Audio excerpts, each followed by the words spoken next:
Hi viewers, మనం ఈ వీడియోలో కల్కి 2898 ఏడి మూవీ గురించి క్రేజీ అప్డేట్ గురించి తెలుసుకోబోతున్నాం. మరి ఆలస్యం చేయకుండా వీడియోలోకి వెళ్ళిపోదాం. ప్రభాస్ గారి హీరోగా నాగశ్విన్ కాంబినేషన్లో తెరకెక్కించిన చిత్రం కల్కి 2898 ఏడి దాదాపు 700 కోట్లకు పైగా భారీ బడ్జెట్తో భారీ తారాగణంతో తెరకెక్కిన ఈ సినిమాపై ఊహాకందని అంచనాలైతే ఉన్నాయి. ఒక తెలుగు ప్రేక్షకులకే కాకుండా యావత్ ఇండియన్ సినిమా ఇండస్ట్రీ ఈ సినిమా విడుదల కోసం 1000 కళ్ళతో ఎదురు చూస్తుంది అనడంలో ఎటువంటి డౌటు లేదు. అంచనాలు ఏమాత్రం తగ్గకుండా నాగశ్విన్ ఈ సినిమాను తెరకెక్కించినట్లు స్పష్టమవుతుంది. ఇప్పటికీ ఈ సినిమాకు సంబంధించి విడుదలైనటువంటి ట్రైలర్ సినిమాపై ఒక్కసారిగా అంచనాలను పెంచేసింది. భారీ బడ్జెట్తో ఎపిక్ సైన్స్ ఫిక్షన్ యాక్షన్ చిత్రంగా వస్తున్న ఇందులో అమితాబ్ బచ్చన్ గారు, కమల్ హాసన్ గారు, దిశా పటాని, రాజేంద్ర ప్రసాద్ గారు తారాగణంతో ఈ సినిమా తెరకెక్కింది. వైజయంతి మూవీస్ బ్యానర్పై తెరకెక్కిన ఈ సినిమాను జూన్ 27వ తేదీన విడుదల చేయడానికి చిత్ర యూనిట్ సన్నాహాలు చేస్తుంది.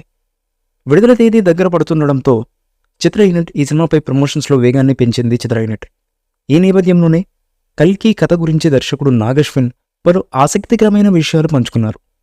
వరల్డ్ ఆఫ్ కల్కి పేరుతో కొన్ని ఎపిసోడ్ రూపంలో ఈ సినిమా విషయాలను నాగశ్విన్ చెప్పే ప్రయత్నం చేశారు. ఈ క్రమంలో తాజాగా ఎపిసోడ్ 1 విడుదలైంది. ఇందులో కల్కి కథ ఏంటో ఓ క్లారిటీ ఇచ్చారు ఆయన. ఈ సినిమా కథ రాయడానికి 5 ఏళ్లు పట్టిందన్న నాగశ్విన్ భారతీయ పురాణాలు అన్నిటికీ క్లైమాక్స్ లాగా కల్కి ఉంటుందని చెప్పుకొచ్చారు. కలియుగంలో జరగబోయే అంశాలను ఇందులో చూపించామని చెప్పుకొచ్చిన నాగశ్విన్ ప్రపంచవ్యాప్తంగా ఉన్న ప్రేక్షకులందరూ దీనికి కనెక్ట్ అవుతారని ఆయన తెలిపారు. సినిమా కథ గురించి మరిన్ని వివరాలు చెబుతూ, మన పురాణాల ప్రకారం కృష్ణుడి అవతారంతో ముగింపు బలికి కలియుగం ప్రారంభమవుతుంది.